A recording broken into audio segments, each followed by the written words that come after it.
Hello everyone, कैसे हैं आप लोग। आई होप आप सभी लोग अच्छे होंगे और अपने एंट्रेंस एग्जामिनेशन की प्रिपरेशन बड़े अच्छे तरीके से कर रहे होंगे।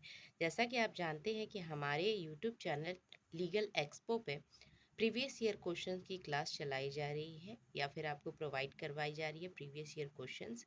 जो बीए एलएलबी और एलएलबी कोर्सेज करने जा रहे हैं उनको एक बार ज़रूर ये प्रीवियस ईयर क्वेश्चंस देख करके जाना चाहिए, जिससे उनको आइडिया लग जाए कि उनके एग्ज़ाम में कैसे क्वेश्चंस आने चाहिए। तो इसके पहले हम लोग ने 9 वीडियो कंप्लीट कर चुकी है, 9 वीडियोस आप जा कर के प्लेलिस्ट में देख सकते हैं सारी वीडियो। फिर ये वीडियो आप जो है वो देख सकते हैं, ये 10वां वीडियो है हमारा। अगर आप ये पीडीएफ चाहते हैं, पूरे क्वेश्चन सॉल्व करना चाहते हैं यहाँ पे, क्योंकि केवल GK GS and legal solve कराया जाता है मेरे द्वारा।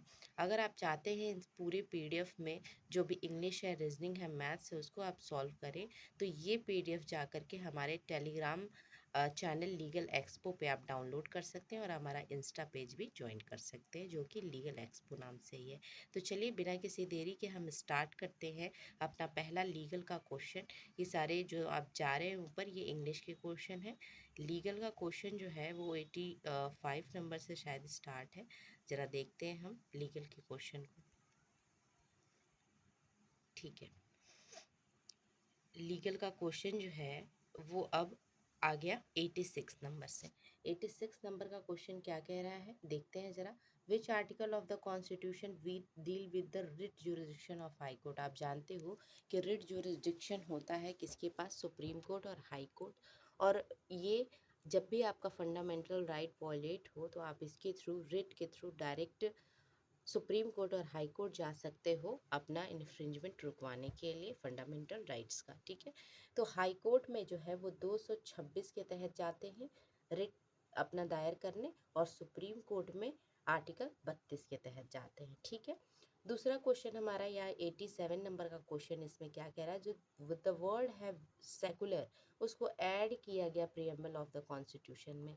पहले जो सेकुलर वर्ड था वो हमारे कॉन्स्टिट्यूशन में ऐड नहीं था, तो ये 1976 में यानी 42वें संविधान संशोधन द्वारा 42nd संविधान संशोधन द्वारा इसको ऐड किया गया।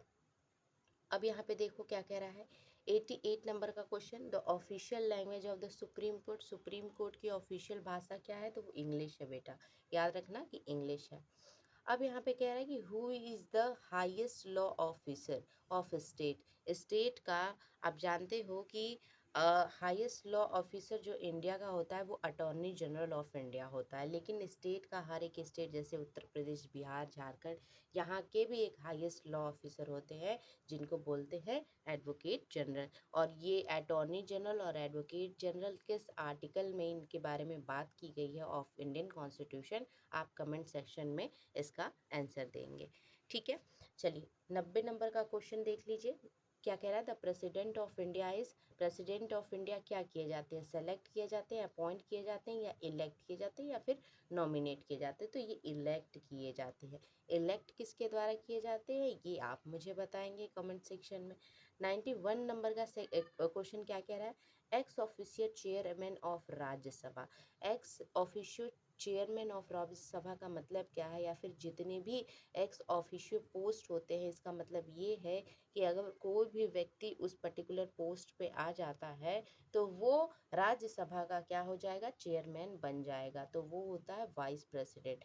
वाइस प्रेसिडेंट जो होता है वो एक्स ऑफिशियो चेयरमैन होता है किसका, राज्यसभा का। तो इससे ये हम कह सकते हैं कि जो कोई भी ये वाइस प्रेसिडेंट बनेगा, जो कोई भी वाइस प्रेसिडेंट बनेगा, अभी जगदीप धनखड़ जी हैं, उस वो ऑटोमेटिकली क्या संभालना पड़ेगा उसको, एक्स ऑफिशियो चेयरमैन बनना पड़ेगा राज्यसभा का। ठीक है, चलो अब यहाँ 92 नंबर का क्वेश्चन क्या कह रहा है, the plea of alibi by an accused person mean. Plea of alibi जो है वो सेक्शन 11 ऑफ इंडियन एविडेंस में आता है। ठीक है, या सेक्शन 11 ऑफ एविडेंस एक्ट को हम लोग प्ली ऑफ एलिबाई भी कहते हैं। इसका मतलब क्या है, ठीक है, इसका मतलब है he was present elsewhere at the time of crime. जब क्राइम हुआ तो वो व्यक्ति उस जगह पे मौजूद ना होकर के दूसरी जगह मौजूद था। इसी का जो मतलब है प्ली ऑफ एलिबाई का ये मतलब है। ठीक है, चलो 93 का क्या क्वेश्चन कह रहा है, कल्पेबल होमिसाइड किस में डिफाइंड है, तो बहुत आसान सा क्वेश्चन है, सी में डिफाइंड है कल्पेबल होमिसाइड। और आप बताओगे कमेंट सेक्शन में कि कल्पेबल होमिसाइड का जो पनिशमेंट है वो किस सेक्शन में दिया गया ऑफ आईपीसी में, और मर्डर किस में डिफाइन किया गया है। ठीक है, चलो अब यहाँ पे आगे चलते हैं हम लोग। 94 नंबर का क्वेश्चन कह रहा है कि जो सेक्शन 124A है यानी 124A इंडियन पिनल कोड का है, ये किससे डील करता है, तो ये सेडिशन से डील करता है, देशद्रोह से डील करता है। ओके, 95 नंबर का क्वेश्चन क्या कह रहा है, sometimes a person himself does not commit an offence but he helps और aid another person to commit an offence. अच्छा, कभी कभी क्या होता है कि कोई पर्सन खुद ना ऑफेंस में इन्वॉल्व होकर के, लेकिन जो ऑफेंस कर रहा होता है उसको हेल्प कर देता है, चाहे वो डंडा दे देता है, चाहे उसको लाठी दे देता है, चाहे उसको मदद कर देता है वो ऑफेंस करने में, तो वो व्यक्ति क्या करता है, वो व्यक्ति जो है अबेटमेंट कर रहा होता है, चढ़ावा कर रहा होता है। ठीक है, अब जैसे देखो, मान लो कि कोई व्यक्ति तुम्हारा दोस्त है और दोस्त रास्ते में जा रहे व्यक्तियों को मारने लगता है, गाली देने लगता है, और आप क्या करते हो, उसको हाथ में एक डंडा पकड़ा देते हो ताकि वो और मारे, और चिल्ला रहे हो आप, और मारो और मारो, तो आप भले ही उसको मार नहीं रहे हो, लेकिन आप क्या कर रहे हो, उसको अबेट कर रहे हो, अपने दोस्त को चढ़ा रहे हो, तो आपको भी अबेटमेंट का जो पनिशमेंट है वो मिलेगा।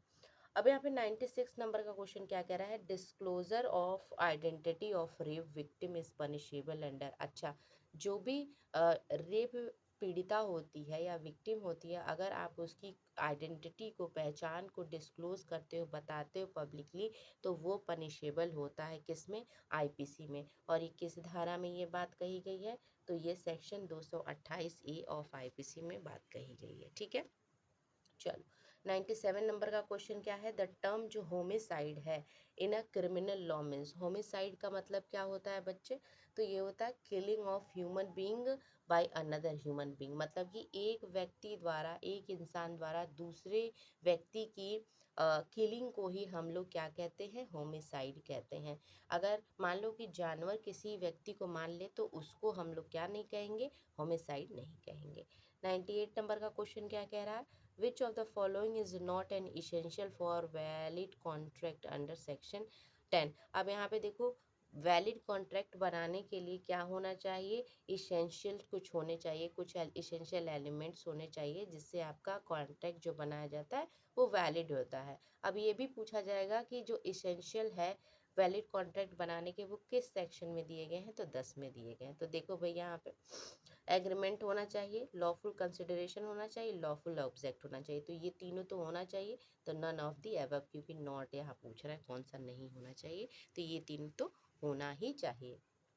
अब यहाँ पे चलिए 99 नंबर का क्वेश्चन क्या कह रहा है कि a party without knowledge of original proposal reverts to proposal with another proposal it is called death. कह रहा है कि एक पार्टी है जो बिना किसी नॉलेज के, ठीक है, ऑफ ओरिजिनल प्रपोजल, उसको नहीं पता है, वो रिवर्ट कर देता है to the proposal with another person, it is called the, क्या कहता है इसको, क्रॉस ऑफर। मान लो कि ऐसे आप, ए नाम का कोई व्यक्ति है, वो आपके प्रपोजल को जो है नहीं जानता है, या फिर जो है विदाउट नॉलेज, आप क्या कहना चाहते हो, क्या प्रपोजल देना चाहते हो वो नहीं जानता है, आपके प्रपोजल को काट करके वो अपना प्रपोजल दे देता है, मतलब इधर आप प्रपोजल देते हो, उधर से वो सामने से प्रपोजल दे देता है, तो इसको क्या कहते हैं, क्रॉस ऑफर कहते हैं। ठीक है, चलो 100 नंबर का क्वेश्चन क्या कह रहा है कि an advertisement displayed on window और shop for sale of product is known as. कह रहा है कि जैसे आप जाते होगे दुकान में या मॉल में, वहाँ देखते होगे कि पुतले में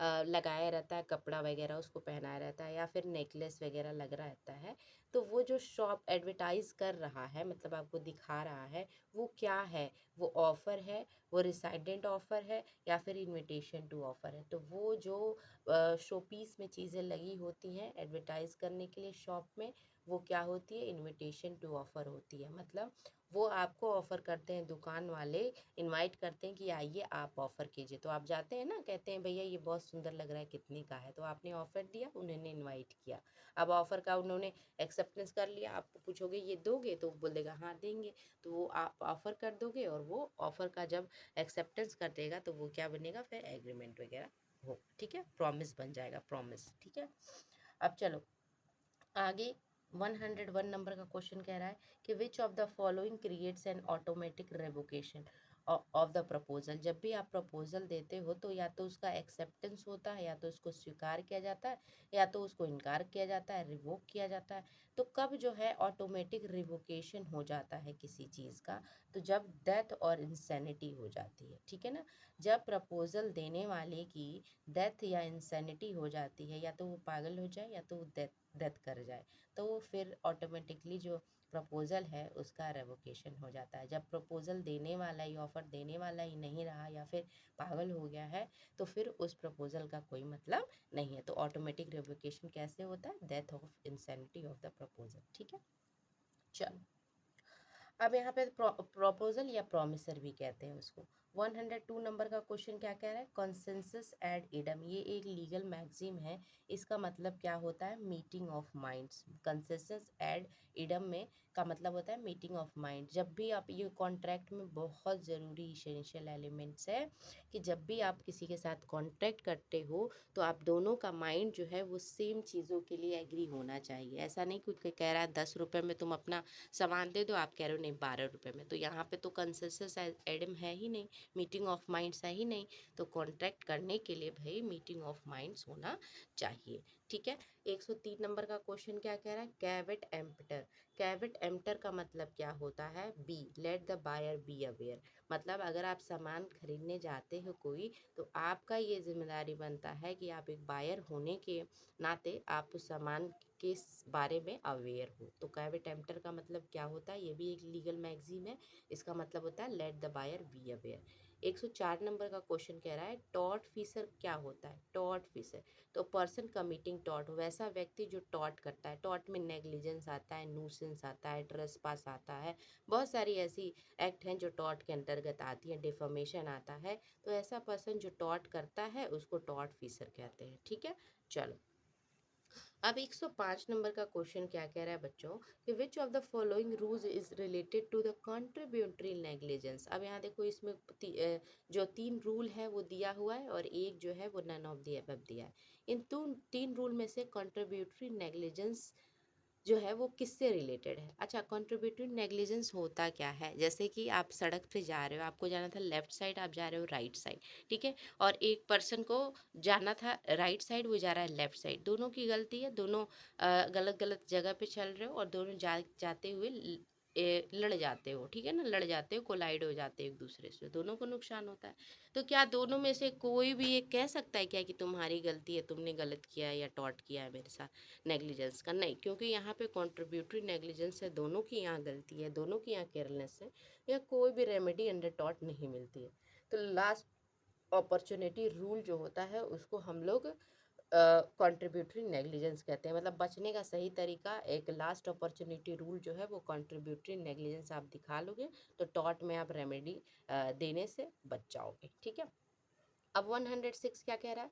the case which recognised the absolute liability in India. मतलब इंडिया में पहले स्ट्रिक्ट लाइबिलिटी थी, ठीक है, लेकिन अब्सोल्यूट लाइबिलिटी कहाँ से आई या किस केस में अब्सोल्यूट लाइबिलिटी जो है वो डिसाइड हुई? तो MC Mehta versus union of India. Absolute liability क्या है, स्ट्रिक्ट लाइबिलिटी, इसके बारे में जब मैं क्लास में आपको डिस्कस करूँगी, जो क्लास आने वाली है आपकी, उसमें आपको सारी चीज़ें क्लियर होंगी, ठीक है। 7वें नंबर का जो क्वेश्चन है क्या कह रहा है? 107वें नंबर का, a group of passenger travelling of roof bus were hit by the branches of tree, who among the following. अब यहाँ पे देखो कह रहा है कि एक बस जा रही है जिसपे पैसेंजर भरे पड़े हैं अंदर, तो और बस के ऊपर भी आप देखे होंगे गाँव में लोग बैठ के जाते हैं, और अचानक से ही एक पेड़ आता है, पेड़ की ब्रांचेस से लोग टकरा जाते हैं और जानते हो कि उसके वजह से क्षति हो जाती है। तो इसमें से कौन जो है वो जिम्मेदार होगा? ठीक है, तो ड्राइवर ऑफ बस, क्योंकि उसको संभाल के या तो चलाना चाहिए था या तो फिर पैसेंजर को वहाँ बैठाना ही नहीं चाहिए था। 108 क्वेश्चन क्या कह रहा है कि in case of liability for dangerous animal which rule is applicable. तो जब डेंजरस एनिमल्स के लाइबिलिटी की बात आती है। आप जानते हैं कि बहुत सारे लोग कुत्ते को पालते हैं, कुछ लोग तो क्रोकोडाइल को पाल लेते हैं, और भी खतरनाक जो जानवर हैं वो पालते हैं। तो ये लाइबिलिटी किसके ऊपर आती है? तो स्ट्रिक्टर ये जो साइंस्टर रूल है या सिनिस्टर रूल है या फिर स्ट्रिक्ट लाइबिलिटी जो है वो किसके अंदर आती है? स्ट्रिक्ट लाइबिलिटी भी एनिमल के लिए आती है, ठीक है ना। डेंजरस एनिमल आप पालते हो तो वो नुकसान करेगा तो उसकी भरपाई कौन करेगा? उसका मालिक। अब यहाँ पे देखो भाई क्या कह रहा है, विच of the following is the valid defence in tort. अब जानते हो कि आप आईपीसी में, ठीक है, डिफेंस होता है, बचाव होता है, जिसको हम लोग जनरली प्राइवेट डिफेंस के नाम से जानते हैं। तो अब यहाँ पे टॉर्ट में पूछ रहा है कि क्या क्या ऐसा अपना बचाव आप दे सकते हो टॉर्ट में। तो act of God, act of agent, act of third party या एक्ट ऑफ एनिमल। तो इन चारों में से कौन सा डिफेंस या बचाव का कारण अपना बता सकते हो, आप बच सकते हो किसी को रेमेडी देने से? तो एक्ट ऑफ गॉड। और इसका सबसे बड़ा एग्जाम्पल ओ माई गॉड मूवी है, उसमें आप दे सकते हो, जिसमें डिफेंस दिया जाता है एक्ट ऑफ गॉड का। ओके, अब यहाँ पे 110 नंबर का क्वेश्चन है, a guarantee obtained by means of keeping silence as to material substance. अब ध्यान देखो, किसी से गारंटी पाया गया। आप जानते हो कि सामान खरीदने जब जाया जाता है या फिर किसी से लोन लेने ही जाया जाता है तो किसी तीसरे पर्सन की क्या ली जाती है? गारंटी ली जाती है, ठीक है। गारंटी लिया गया है लेकिन साइलेंट तरीके से, ठीक है ना। साइलेंट मतलब उसको कुछ बताया नहीं गया है गारंटर को कि हम तुम्हारा जो है गारंटी पे इसको सामान दे रहे हैं या तुम्हारे बिहाफ पे काम कर रहे हैं। तो एकदम साइलेंट तरीके से अगर गारंटी ऑब्टेन की जा रही है, दी जा रही है बिना किसी इंफॉर्मेशन को दिए हुए उस गारंटर को जो गारंटी दे रहा है, तो वैसी गारंटी क्या होगी भाई? इनवैलिड होगी। अब 111 नंबर का क्वेश्चन कह रहा है कि a delegated legislation generally means the law made by. Delegated legislation आप जब एडमिनिस्ट्रेटिव लॉ अपने एलएलबी में, बीएलएलबी में पढ़ोगे तो इसका मतलब आपको पूरी तरह से पता चलेगा कि क्या है। तो डेलीगेटेड लेजिस्लेशन जो है उसका जनरली मीनिंग क्या होता है लॉ में, या किसके द्वारा ये बनाया जाता है? तो ये बनाया जाता है एग्जीक्यूटिव के द्वारा। फिलहाल आपको इतना ही पढ़ना है अपने एंट्रेंस के लिए। अब यहाँ पे 112 नंबर का क्वेश्चन कह रहा है कि एन एनिमल इज, एनिमल क्या है भाई? Not a person. Legal person नहीं है, नेचुरल पर्सन नहीं है, पर्सन नहीं है। लेकिन अगर बोला जाए कि लीगल पर्सन कौन है, तो कंपनी या ऑर्गेनाइजेशन जो भी होती है ना बेटा, वो लीगल पर्सन होती हैं, ठीक है। लेकिन एनिमल कोई पर्सन नहीं है। 113 नंबर का क्वेश्चन कह रहा है व्हाट इज द जूरल को रिलेटिव ऑफ द राइट। तो जूरल को रिलेटिव आप पढ़ोगे तो जूरिस्प्रूडेंस के पेपर में पढ़ोगे। तो राइट का को रिलेटिव क्या है? ड्यूटी। जहाँ आपकी राइट है वहाँ आपकी ड्यूटी है, या फिर जहाँ आपका राइट है वहाँ पे आपकी ड्यूटी है। ड्यूटी राइट को रिलेटिव है एक दूसरे से, ठीक है। चलो, अब यहाँ पे 114 नंबर का क्वेश्चन कह रहा है corporeal possession is. Corporeal possession क्या होता है? तो ये होता है पोजेशन ऑफ मटेरियल थिंग। एक होता है इनकॉर्पोरियल पोजेशन। तो जितने भी इंटेलेक्चुअल प्रॉपर्टी वाली चीज़ होती है जैसे कि पेटेंट, कॉपीराइट, ट्रेडमार्क, ये सब क्या होती है? इनकॉर्पोरियल पोजेशन होता है उस पे ओनर का। लेकिन कॉर्पोरियल पोजेशन जैसे आपका लैंड हो गया, जैसे आपका बिल्डिंग हो गया, जैसे आपका कार हो गया, ये सब कॉर्पोरियल पोजेशन है, क्योंकि मटेरियल थिंग पे कॉर्पोरियल पोजीशन जाता है, ठीक है। 115 नंबर का क्वेश्चन कह रहा है part second of the constitution. आप जानते हो जो भाग 2 है हमारे संविधान का वो किससे डील करता है? तो वो डील करता है भाई सिटीजनशिप से। पार्ट आप लोग याद कर लेना और शेड्यूल आप लोग याद कर लेना कॉन्स्टिट्यूशन के। इम्पॉर्टेंट कॉन्स्टिट्यूशन के जो आर्टिकल है वो भी आपको बिफोर एग्जाम आपको देख करके जाना है, ठीक है। उससे क्वेश्चन बहुत आते हैं। 160 नंबर का क्वेश्चन क्या कह रहा है कि a proclamation of emergency must be placed before the parliament for its approval within the period of. कह रहा है कि जो प्रोक्लेमेशन ऑफ इमरजेंसी होती है वो पार्लियामेंट में कितने समय के मतलब दौरान उसको अप्रूव करवा देना चाहिए? तो 1 मंथ के दौरान उसको पार्लियामेंट से अप्रूव करवा देना चाहिए। 117 नंबर क्वेश्चन क्या कह रहा है the power to summon house of parliament to meet is formally vested in. तो ये प्रेसिडेंट के उसमें वेस्ट करता है जो फॉर्मली मीटिंग होती है। 118 नंबर का क्वेश्चन क्या कह रहा है the provision in the constitution regulating criminal appeals to the supreme court.